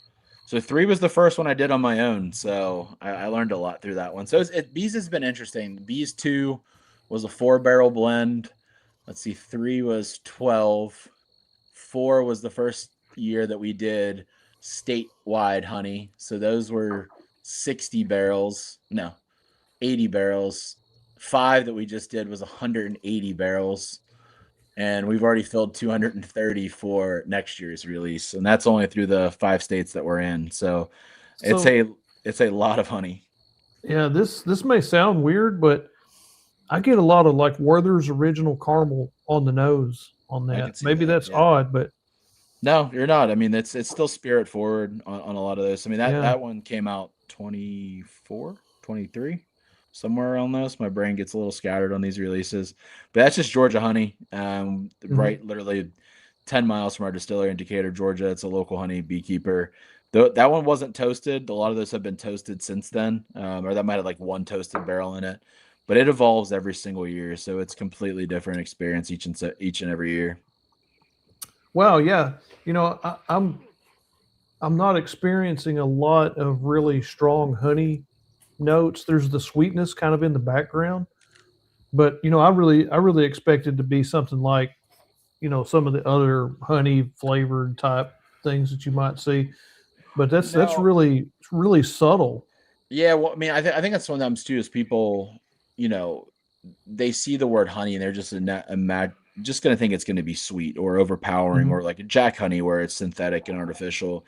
We're Yeah. not we're not putting 53 gallons of honey in each barrel. Like we're doing sometimes 3 to 5 gallons and dumping that out. We're kind of just coating it, Hmm. letting you get in there and go back out, and then kind of letting the barrel still do its thing. It's more of a it's almost like I kind of it's kind of just roll it around and let it do its thing, and it kind of just conditions the barrel. It's one of the big things where we're not taking that. Like I know a lot of people that will get barrel aged honey and maple syrup. Those barrels are filled to the max, but you Hmm. have to watch honey. Honey has a very drying effect. There's so much moisture in honey too. It will zap Oh yeah. everything out of the wood. So I've seen barrels actually collapse. Maple's way easier to work with, but no, all Hmm. our stuff will always be spirit forward, but there's always enough sitting at the bottom of the bottle that comes out where we encourage people to shake the bottle because there's always a little bit of honey and the crystals and everything in the bottom, which kind of Yeah. gives it its thing every time. Well, really, I I have picked up a the honey like on the finish, on the long finish. You started getting that light clover honey type flavor on your tongue. Yeah, we've played around with so much honey. We've had blackberry honey, we've done meadow foam honey, which is like a already tastes like marshmallows. Florida, you can definitely taste Hmm. the citrus honey, or orange blossom, all these different things. So it's been really interesting to kind of see the blackberry honey is really good too. You're not getting the actual fruit, but it's been really interesting to see how the honey changes the whiskey. The biggest honey that I think changes the most, we work with a beekeeper in Tennessee. He's over outside of Knoxville. So it's kind of mountain honey.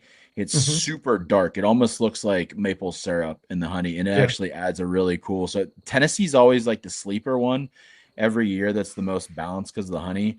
But Tennessee's a little Hmm. bit smaller of a distribution state for us. So it's only about a 12 barrel blend. But we're working on distribution hardcore in Tennessee. So, but there's some really cool mountain honey out there, and the guy is the guy. Every time I order, he's like, "You barrel aging again?" I'm like, "Yep." So, are you saying that in the states where you distribute it, you use honey from that state? Every single Is what I'm state, picking at. yeah, Okay. yeah. So the bees 5 barrel that's out right now, minus the single barrels. If you go look on the right label, right hand side, you'll see the state. So it'll say finish in Texas honey, finish in Georgia honey, Kentucky honey, Tennessee honey, Florida honey. It's really cool. We do that. I don't know how long that's going to stay. If we make it to 10, 12 states, trying to go find that much honey because we're buying most of these releases, like Florida alone had almost 40 gallons of honey. So kind of think about we're buying Mhm. buckets of honey. They're $400 or $500 a piece for buckets of honey. Oh yeah. Yeah. Yeah. So, mm, not that I want to cheap out on it, but at some point it will be. It's just if it's just going to be wildflower, wildflower, wildflower. You can't really control where bees go. Yeah. And it's if anybody says organic honey, you can't really control where bees go. If a bee touches a plant that wasn't it was sprayed with something, technically it's not organic. I've learned way Yeah. too much about honey. um so it's one of those things. We'll see what happens, but I've been enjoying the experiments with honey. Like we just did a rye and it was a meadow foam, and meadow foam, if you really want to nerd on honey, it's a little white little flower out of Oregon that tastes, and the honey tastes like marshmallows. It literally is Oh insane, wow. and it does mm. some really cool stuff. People have gone nuts Mhm. over that. So we're just playing around. It's a gateway to the brand. I wish it was cheaper. We're working on some stuff. 109s it's our most expensive product at 109, but it is also our most time intensive, our most capital heavy. Cause I think I've spent $30 some thousand on honey so far this year, which is just crazy. Wow. Yeah, Yeah. honey Well, is it's expensive. fabulous. Yeah. Thank you. They don't pay those bees enough for their job that they do. No, man, it's crazy. I literally got an email today from an Oregon beekeeper that runs like the Meadowfoam Foundation, and they're like, "You guys are bringing so much attention to meadowfoam flower." I was like, "Oh my gosh!" But it's cool. Like I've developed some cool relationships with beekeepers. I'm never gonna. Well, I won't say never because I do get in my tangents. I'll probably have a beehive in my backyard at some point. But it's been really cool to learn different hobbies of different people. It's when we think about it different. You're just not, I'm going out there and I'm looking at Google and I'm doing the reviews. I'm not just going to Amazon and be like, oh yeah, honey, here we go. Like I'm actually finding small business owners, and my guy from Florida. Now people know he uses honey, and he'll be at a small market in Claremont, Florida, and I'll be like, oh, you're the short barrel honey guy, like, and it's really cool. So we're helping them too, which is really fun. That's pretty interesting. You ever thought about putting a honeycomb in the bottle? No, because then it becomes food grade and a bunch of other stuff that you have to think about. We don't want to mess with that. Yeah, that's another side of this business that I think the question gets back to is the TTB is very tough to work with. People don't realize, well, why does the label say this? Because you can't just change it. Every change that you do has to actually go through TTB, then has to be re-registered with state, re-registered with the federal. Like it's actually, there's a lot that goes into getting a bottle on the shelf that I didn't really think about. I thought maybe, hey, you get a bottle there. Well, it doesn't really work that way. Yeah, I know that during the government shutdown, there was a whole bunch of labels that were held up. 43 days. Process. Yeah, it was nuts. That's why like some stuff just didn't happen for us last year. And I've kicked some releases back to the fall. Cigar Batch being one of them, just because the way our Cigar Batch 4 will come out. Everything's well over a year finished in that blend now, but it just didn't line with our calendar. And I didn't want to rush something out just to get it out. There's too many things stacking on top. So but it's going to be cool. So if you have visited us, we have officially taken over the suite next to us. So we're adding another 5,000 square feet of production space, and we're putting an air conditioning tasting room in, which will be really cool. So we'll be able to do barrel picks during the summer, which we've never been able to do for the past 2 years. Our warehouse is 120 degrees up top during the summer. It's 90 on the floor most days. It is hot. None of us want to sit back there and kind of hang out. So we're excited to have a huge tasting room, air conditioning, and we're going to be able to do a lot more, which is going to be really fun. Nice. And where are you guys located? Just outside of Atlanta? Yeah, we're Norcross, Georgia. So 285 and Jimmy Carter, or 85 and Jimmy Carter. We're literally 35 minutes northeast of the airport, about 20 minutes outside of downtown. We're very easy to get to. Nice. Hey, do you want to play a speed round? Let's roll. You want to do some lightning rounds? I'm gonna get rid of Will and Roger for this, so we can see us bigger. Well, I thought we were going to be bigger. Let me see. There we Whoa, go. that makes us bigger. All right, let's try this.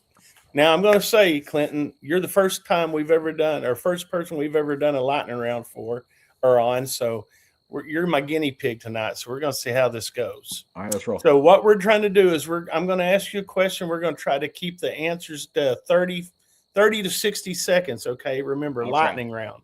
All right. Question number 1, short barrel in one word, and it can't be smooth or it can't be premium. What is short barrel? Transparent. Transparent. I like that. All right. What's the fastest way a barrel gets rejected at short barrel? If it comes in Colombian oak. That Colombian oak, you just didn't care for it, huh? No, never. No. Now, did it come from Colombia? I've never even heard of Colombian oak. No, it could have. I don't know what happened in MGP. I'll put something on social media about it. It's one of those things too, where there was a weird law that changed when there was an oak barrel shortage that you could basically fill into anything, and it was terrible. I don't know. I don't even know it's considered a bourbon, but that's a whole entire different thing. When you're building a short barrel blend, what is the one thing you refuse to compromise on? Age. And be honest. has finishing experiment at Short Barrel ever gone completely wrong? Yes. Yeah, Stout you've finishing talked went about- complete. Yeah, stout finish went completely wrong. There's a few other things that we've had to save through double oaking that we just didn't enjoy, and that's just being a young brand that was told something, and the Southern Heat just didn't do what we thought it was going to do. And finally, number 5 on the lightning round. What does Short Barrel do better than most bourbon brands do right now? Community and transparency and connectivity. We are out there always talking, listening, and actually understanding what the market wants, not just basically chasing the almighty dollar. Sounds good. Whoa, we're all back now. Hey, yay! Hey, that Hey, worked I pretty good. agree. I agree with Tracy. I got to get this in here. She says, please avoid Amberana.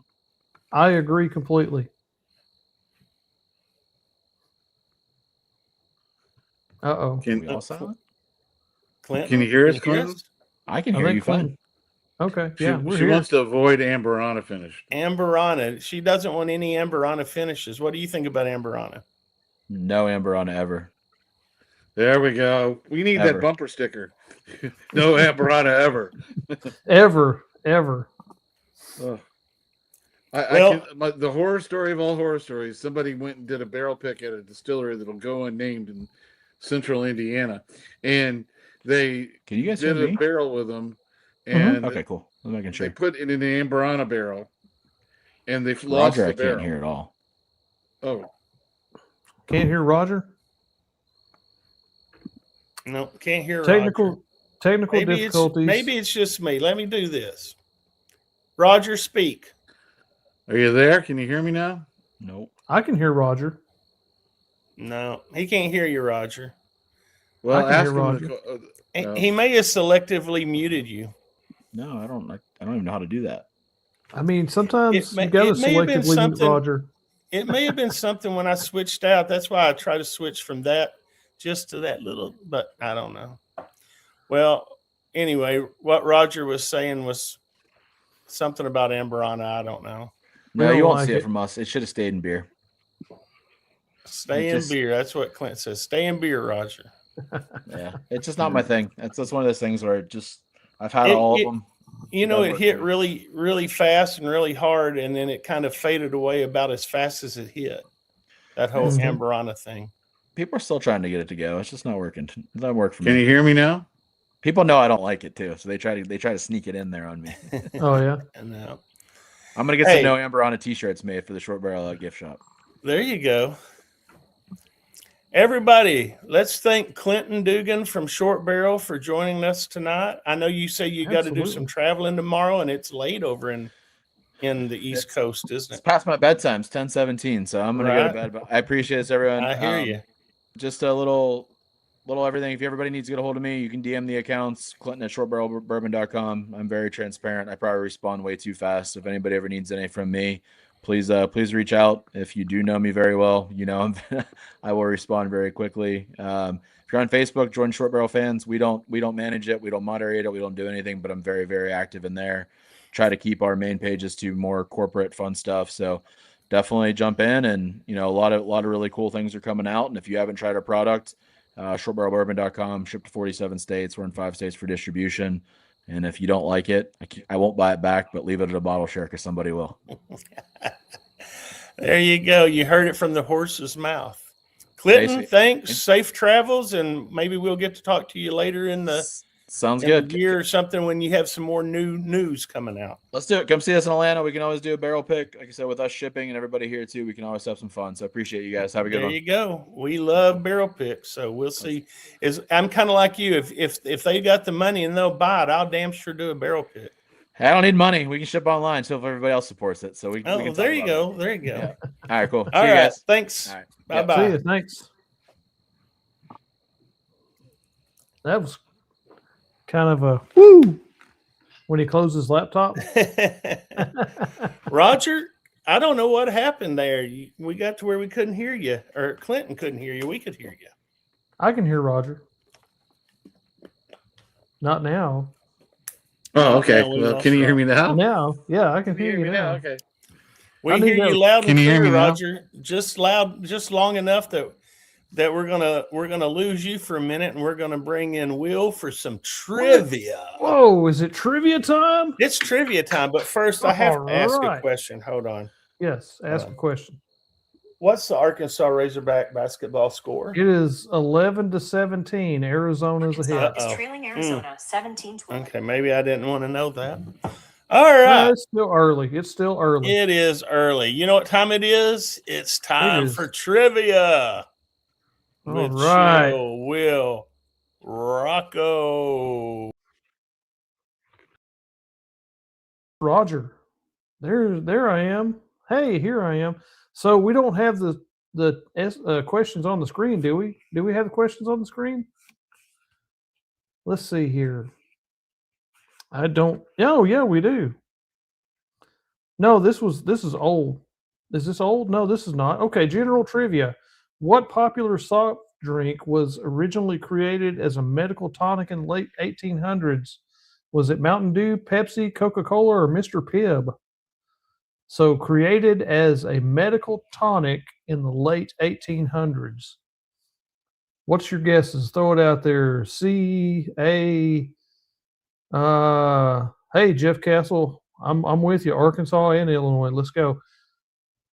Coca-Cola, Bourbon Badger says. Got a lot of people saying Coca-Cola is a medicinal tonic in the late 1800s. A lot of Coca-Cola fans here on this one. Yeah, everybody's going that way. We'll give it a few more seconds to see if anybody else wants to throw an answer out there. Nobody's saying Mountain Dew? Were there any Mountain Dew fans? Yeah, Bourbon Legends. Yeah, you said Mountain Dew. Let's see, who else? Roger Randall says Mountain Dew. Roger, I'm thinking you might be wrong, but we'll see. Well, there it is, Coca-Cola. So probably the interesting thing about that is Coca-Cola used to have coca in it, also cocaine. So that's what I've been told. You are correct, Bourbon Badger. Mountain Dew was for moonshine. So, general trivia again. What's the main ingredient in traditional hummus? I know this. Is it lentils? Is it chickpeas? Is it black beans? Or is it peas? I would guess those peas would be the green English peas or perhaps purple hull peas. I'm not sure if you're from the South. Whoa, wait a minute. We can't, for some reason, you can't hear me when I'm in the background. So I can't hear you in the background. I'm going to remove myself again. I thought I could maybe hide myself, but it's not hiding. No. No. All right. No. All right. We've got a bunch of people saying chickpeas, chickpeas, chickpeas, chickpeas. Everybody's saying chickpeas, and you guys and gals are all right. It's chickpeas, but yes, Bourbon Badger, purple hulls are great. I agree. Especially if you put a little pepper sauce on them, you know, the vinegar out of the pepper sauce jar. That's really good. What's the next question? Let's see. What's the smallest planet in our solar system? Is it Mars, Venus, Mercury, or Pluto? Smallest planet in our solar system. Mars, Venus, Mercury, or Pluto? So maybe this could be a trick question. I don't know. Let's see what everybody answers. So Tracy says it's Pluto. She said it's Pluto twice. Tracy's very, very confident in that answer. So Roy, that's the one, what I was wondering. It might make it a trick question. Is Pluto still a planet? Yeah, Jeff, I don't know. I don't know about, let's see. Bourbon Legends trying to be funny there. Brian, yeah, this may be a trick question. Bourbon Badger says Venus. Brian says Mercury. Let's see. Does anybody else have a guess on this one? Is it Mars? Maybe. Let's see. I think it depends on if Pluto's a planet or not. We'll see. Let's see what the answer is. Go ahead and throw it out there. Mercury. Oh, Mercury's the answer. It's on the screen right there. So apparently Pluto does not count, or it's bigger than Mercury, one or the other. What's the next question? What is the longest river in the world? Is it the Amazon, the Nile, the Mississippi, or the Yangtze? the longest river in the world? Amazon, Nile, Mississippi, or Yangtze? Roger says it's the Amazon. Tracy says the Nile. Tupelo Runner says the Nile. Nobody wants to guess Mississippi? Oh, Tupelo Runner did say the Miss. No, wait a minute. I'm getting confused now. Brian says the Nile. Jeff Castle says it's the Yangtze. Oh, we got a bunch of guesses on this one. Yeah, everybody's all over the place. I'm thinking it's probably the Amazon myself, but we'll see what the answer here is in just a few seconds. Does anybody else want to guess? Nile it is. Well, I was wrong. It's not the Amazon. All right, so do we have another question? What compound is primarily responsible for vanilla notes in bourbon? Is it tannin, lignin, esters, or phenols? This is a science question here. What compound is primarily responsible for vanilla notes in bourbon? Tannin, lignin, esters, or phenols? So let's have your guesses out there. Does anybody know? Bourbon Badger says C. Brian says C. Tracy says D. James Caldwell says B. Mark Cox says B. Shelby the Pro says C. Tupelo Runner says no clue. But he guessed D. Jeff Castle's guessing D too. Hey, Whiskey Wisdom, cheers to you too. What's the answer to this question? Does anybody know? Does anybody know? Is it tannins, lignins, esters, or phenols? Let's see that answer. Lignin. All right. What else do we have? Do we have another question? That's all we have tonight. That's all we have. Will. All right. That's a good one. Good round. All we have. Yeah. Well, I wanted to go a different way instead of all whiskey related questions. Well, you got to mix it up a little bit, right? You know, need a little bit of science. Maybe next week we can have something about art. You know, Sure. like where is the famous, Mona Lisa stored Yeah, something like or that. displayed? You know. Well, Anybody want to know? It can't always be bourbon all the time, right? No. I mean, it's a variety show, right? We've got to do something different, for crying out loud. Bourbon Badger says they need more lignins. More lignin, that's right. And the Louvre. They're guessing the Louvre, yeah. The Louvre. Well, they're right. It is the Louvre. They're in is that in Paris, I believe? In Paris, France. Paris, not Paris, Arkansas, Paris, France. Not Paris, Texas. No. Not Paris, Illinois. Tennessee, but Paris, France. Anyway, folks, that's kind of a wrap on the show. I mean, we've got some exciting things coming up next week. For one, I believe by next week we are probably going to be monetized on YouTube. We were 6 hours shy of being monetized watch hours. Yay. So if anybody wants to help us out tomorrow when you go to work, just turn the Bourbon Legends page on your YouTube channel and just let it run all day. And that'll probably get us over the top. Look, Tracy already wants to know what the next pick is. Well, it's not going to be next week. The next pick, honestly, I should say the next release will probably be the toasted turkey. But the next pick will take place in April. And but I would imagine it's probably going to be a fall release before we'll get that. So toasted turkey. And like I said, I'm here in the Spa City, Hot Springs, Arkansas. It's a beautiful night. The bugs were not that bad. Will, I'm going to go do a little antique shopping, I think, sometime tomorrow. I'm going to stop over by 5-Star Liquor. I got to go by Mr. J. Gibbs' place and pick me up some barrel parts. And then there you go. You know of any good antique places around Garland County? So are you looking for actual antiques, or do you just want to go to shops Well, that have stuff. I'm looking for something that might go in the speakeasy. You were in the speakeasy last week, so Yeah. something maybe some kind of decor that would go in the speakeasy. So over on Malvern Avenue, not too far from Gibbs, back towards Malvern, there's a black tie. It's called Black Tie Antique Mall or something like that. Okay. It's in a little shopping center. There's like a Walmart neighborhood market and a couple of restaurants and stuff. But that might be a good place to go. Another place you could go is the Central Station Flea Market that's on Central, between the racetrack and the expressway. Oh. It's on the same side of the road as the racetrack.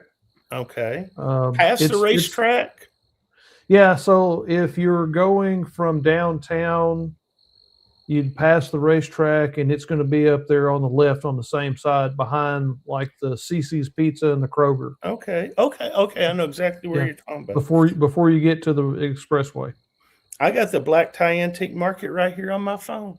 Yeah, that's a pretty neat shop. There's also one over on Airport Road where Airport and Albert Pike come together. Well, I just came through there earlier today. Yeah, it's over kind of in front of Walmart on the airport roadside. I can't remember the name of it though. Well, I'll be going back that way to go to 5 Star, so I'll look. It'll be on my right hand side then, going back. Yeah. And Bourbon Badger, yes, we are on Facebook, and Will just posted the link out there. I just dropped the link there. Yep. Got lots of things to do. It's going to get cold here on Saturday. It's going to be like a high of 62. So I've got nice purple sports coat with my lavender shirt and my old man hat and my khaki pants. I'm going to just be styling and profiling there at the Derby. Pimping Sounds out. nice. Having a good time too, I hope. And Mr. Jay Gibbs told me that he's going to be there in the infield, and he was going to text me any hot leads on some horses. So, yeah, I just put $50 in my Oaklawn account right now to gamble away, and it's like it could be a bottle. You know, I could buy a bottle for $50, or I can gamble. You know, on but a horse. You might hit it big and get to buy something really impressive. Yeah, well, I said if I got $550, I'd buy the Daniel Weller. That's right. You know, if you can find it for that. Yeah, well, if you could even find it, I've never seen a Daniel Weller with my own 2 eyes. Roger, what about you? What you got going on this weekend? Laying low, staying out of trouble. Not getting any trouble this weekend. Yeah, well, that might be hard to do. Yeah, you know, I could come down there to 5 Star and see Miss Teresa, and she'd get me in trouble down there. Yeah, that's what we're going to do. We're going to try to get in trouble tomorrow. Tupelo Runner just says drop the T-shirt link. I don't personally have it on my phone. Hold on, on my computer. I might be able to pull it up. No, I can't right now. The T-shirts that Tupelo Runner is talking about is the ones that support Mr. Chill Will with his new battle that's forthcoming. And hell, what the hell? I'll just show it. I'll just show the damn thing. Just stand up and turn around. He's going to take it. Oh, whoa. Santa's getting naked on TV. If RJ can do this, I can, right? Yeah, show the moves. Show the moves. Oh, can you see? So you can get your own fuck cancer T-shirt right there. There are no proceeds. We're not making any money on these. It's just to support Will in his battle, where nobody is fighting alone. And hopefully I'll never have to take this shirt off again and show anybody my man boobs. No. So, well, I got to say, I really appreciate it. And, it brought a tear to my eye when you sent me the T-shirt link, and Tracy Silly Yorkie's got it out there for everybody. So thank you, Tracy. I'm not asking for anything, but just everybody's support and prayers. It just means so much to me that people that I've never met care, about me.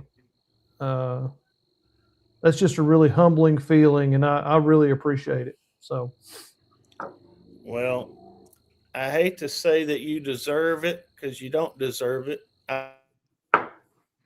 Around to cancer, but if anybody deserves some support, I'd say it'd be you because, damn it, we just kind of like you, Will. I don't know. Yeah, well, I have that effect on people. I'm just kind of like the annoying person that you just really love, but you don't want to get rid of. Just kind of keep coming back. I'm the guy you want to get rid of, so I know that. So, well, we can But get I will rid of mention- you, Roger. We can get rid of you easy like that. See? Yeah, I mean, Right, you Will? just push a button and Roger goes away, right? see, That's it.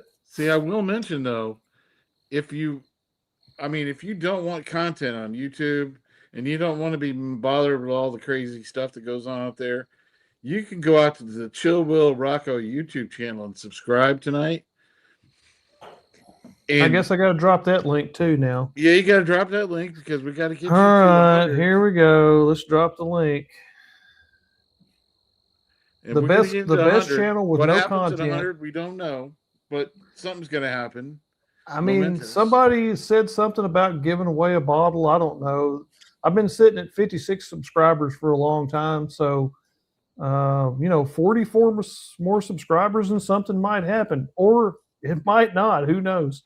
But I can guarantee you this: don't expect any content on any kind of regular basis or at all.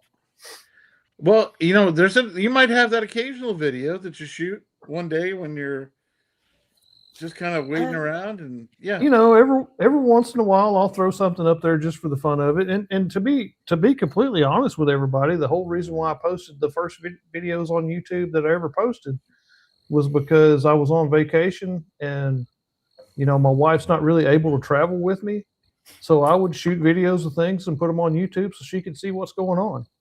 So she could enjoy the vacation as well. So, maybe somebody will watch those and enjoy them too. But there's no big production. There's no goals behind it. I never planned on being on YouTube. It's really surprising that people sit here and watch us do this show. But I get a lot of enjoyment about coming home on Thursday night and sitting here and hanging out with you guys. Just we having were a good kind time. of sad when you said you weren't going to be on tonight. We were like, oh. Well, I had some work things come up, but fortunately, they got there earlier than I expected, and we were able to get done what we needed to do. So we got out of there a little bit earlier than I'd feared we would. See, if I'd have known that, I would have invited you over to the pizza joint tonight, DeLuca's. We ate at DeLuca's. I mean, there's always tomorrow night. Tomorrow night we are actually going to Ward's. If you wanna come to Ward's and stand in line for some crawfish. So I'm down for that. Yes. What time y'all going? I do not know. I will holler at you. Yeah, just send me a message. Heck yeah. I got my friends from Louisiana coming up, and they're in Little Rock right now. They're going to Fayetteville in the morning to pick up a car he bought, and then they're driving back to Hot Springs. So Nice. I don't know what time we're going to be there, but I would say, if I had to guess, 6-ish. Yeah, that'll work out fine. Yeah, I'll holler at you. Yeah, just give me a call or send me a text or whatever. Hey, Kevin, I appreciate you ordering a T-shirt. Roger, hey, y'all notice if you want. they didn't invite me to come, so. Well, hey, wait a minute. Wait a minute. No, wait a minute. Will got a little bit of something since, That's right, because y'all got all my samples, and y'all got to do the couples challenge on Doc's stream, so it's my turn to be the center. Well, of I'll be attention, honest Roger. with you, Will. I wish you would have had to do the Doc challenge because I had to stuff marshmallows in Roger's mouth. Bourbon Badger 80 wants to know where y'all located. Well, we are actually located in Arkansas. Yes, you are. That's right. Yep. We're all around locally, central Arkansas, Conway, North Little Rock, Hot Springs. But we've got people in the group from all over the place. So a lot of we Tennessee. can't help it that we sound the way we sound when we talk. That's right. That's just our southern accents. Well, I am the damn Yankee. Yeah. That's right. But we love you anyway, Roger. Yeah, sometimes you do. Except you're a Michigan fan, and I mean, that kind of is the deal breaker right there. How is Michigan doing in the Sweet 16? Well, they play Friday. They play Alabama. They're Alabama. gonna kick their butt on Mm. Friday. Sorry.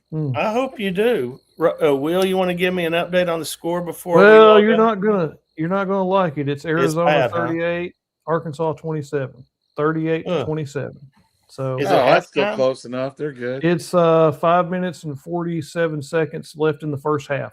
Yeah, Okay. plenty of Now, time. there's still plenty of time. Cal will get in there at halftime and chew their asses out. Yeah, he'll do an 11-point run in a second. Just boom. That's right. That's only, think about that's only 3 3-pointers. I mean, Yeah. Yeah, I And mean, then you're really, right- you're right it's not back that in it. bad. no, Yeah. you never know. Hey, Bourbon he's- Badgers from Tennessee, so Yeah, yeah, no shame. Hell, we're neighbors. we love Tennessee. That's right. Old Hey there, Glory's got Foolproof good Hunter. whiskey. Cheers to you as well. Folks, guess what? My computer's about to die because it didn't have very much charge. How much percentage you at now? It's under 10. Woo! Yeah, it says 9%. So You need to get a I charger. think I'm gonna. Yeah, there won't be. I'm glad I don't have another show to do tomorrow night because I'd be having to buy me a new charger because I don't have one. Hey, next week on the show we've got a very interesting guest, and we're going to do things different next week because we're not going to really ask questions. We're going to tell stories. So bring your blanket, that you can wrap up with and keep warm because we're going to have David Shurick on. He is a former distiller. Was it Woodford? I believe Woodford is where Reserve. David- He built Woodford Reserve. yeah. And so David's going to be on, and we're just going to do that. We're going to do story time with David, and he's friends with Lisa Wicker, Lisa Roper Wicker. If you guys watched that show back in, I believe it was December, Roger and Will pretty much carried that show because I was gone, and we Yeah, great actually met him at Whiskey Thief in the middle of a gravel parking lot. Way back in October, and he's a very interesting gentleman. So be sure and tune in next week, and also like and subscribe, please. Yep. That helps Yeah, us please out. let your friends know. Have people jump out. David, sure, could be a great thing. He didn't know us very well at the time, and he invited us over to drink in his at his house, and he said he had 4,000 or 5,000 bottles of bourbon. Yeah, something like that. We all had our eyes wide open, going, "Yes, we will be there." I guess we'll let Priscilla bring her LSU blanket. I don't know. What do you think? Hey, whatever floats her boat. I mean, she has nothing else to do right now. She can't watch any basketball games because LSU's not in it anymore. Yeah, that's true. But you know what? They're really a football team, a football school. But most people don't really care about LSU. Well, or even baseball. I mean, they're a baseball school, I guess, as well. Oh yeah, they're Yeah. big time baseball school. Yeah. Mhm. So, all right, folks. Well, I'm going to sign out. It is a beautiful night. I think if I had a cot, I could just sleep out here right now tonight. Don't think my wife would like that very much because she wants me to be the big spoon tonight. TMI. She may not want you broadcasting that. Yeah, I don't Well, think she wants to be broadcasting. It's better than me being the little spoon and her being the big Yeah. spoon, I guess. Somebody cut the feed. Hey, Roger, cut the feed. Go ahead. Hold and, on. Go ahead and kick Craig off. Yeah. It's probably time before he gets himself in trouble. Yeah, well, you know what? That's not stopped me before. It probably won't stop me again. You are correct, sir. Insert mouth, open foot, something like that. Yeah, I think that's backwards, but anyway. Yeah, well, that's kind of how I roll. Maybe All right, it's not. folks. I don't know. Thanks for joining us again tonight. We'll see you next Thursday night. Unless we end up doing an impromptu, you never know. One of these days, I'm actually going to come to you from my speakeasy. Maybe that'll be next week. Tune in. Oh. It'd be nice. Yeah. Yeah, these two jokers got to be the first guests in there along with James Caldwell last weekend. It wasn't quite finished, but they came in and ended up drinking half of my whiskey. I don't now. It was great. I go to the liquor Yeah. store and buy more. It was great. And we left a note. I left a note in your book I So, saw that. I read that. Thank you. That was a nice Yeah. note you left. And you left me some samples in the back of my truck I saw. So thank you for those as well. yeah, somebody did. I think Roger did, maybe. Was that Roger? I don't know. Somebody left some in there in a white box. Well, those are Yeah. for Moonshine in May? one of our people that we're going to show here at the end on the trailer. People that are in our Patreon members. Oh, Patreon, our top tier Okay. Patreon. Well, it's a damn good thing I Isaac didn't Cooper. drink it then. Yeah, those are for Isaac. A little explanation next time would be nice. Well, I thought I did, but you were, yeah. Anyway, No, I guess you didn't because Will handed them to me. I just assumed they came from Will. So that's what happens when you assume. sorry. Well, yeah, it's okay. All right, I traded you a wild turkey on a board, and you gave me something for Roger. That's all cool. Yeah. All But right, folks. What's that, Will? Go ahead. no, nothing. I'll bring you something else later. Okay. Look, guys, if you want, guys and girls, you want to jump on and go to our Discord page. I know there's a bunch of people over there drinking right now, and that's a place that you can get nasty. You can talk dirty. You can say F words. Oh, no, you can't do all that over there either? No. Well, No, Two full of you're supposed to runners calm over down. there. He keeps I tried, keeps it folks. G-rated. oh, G-rated? Okay. All right. Guys, we'll see you next week. Until then, stay legendary. And Hit the button, Marty. say goodnight, Gracie. Good night, Gracie. Good night. For the stories we've told of barrels and bottles and whiskey gold, from grain to glass, through fire and flame, every pour's got a legend's name.